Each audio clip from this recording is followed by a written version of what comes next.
Yasmin Foy, Egyptian Minister of Environment, has expressed keen interest in cooperating with China on environmental and climate technologies. The minister said recently that China's environmental and climate technologies are applicable to Egypt, and the opportunities for cooperation between Egypt and China in the field of energy are expanding. احنا عندنا طبعا التكنولوجيا الصينية هي من التكنولوجيات اللي نحب ان احنا نشتغل فيها، لان هي ممكن يتم تطبيقها على حسب الظروف المناخية في كل مكان من جمهورية مصر العربية. نمرة 2 من ضمن المجالات اللي نقدر نشتغل فيها ما زال مجال الطاقة، بيحوز على النصيب الأكبر في التعاون بين مصر والصين. احنا مع الجانب الصيني وفرنا عدد من المعدات زي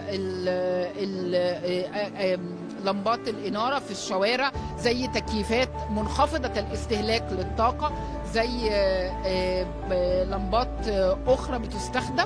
كل الكلام ده كله هنقدر ان احنا نوزعه على مستوى المحافظات والاماكن اللي بتتبع المحميات الطبيعية، عشان تبقى المباني الخاصة بوزارة البيئة هي مباني صديقة للبيئة.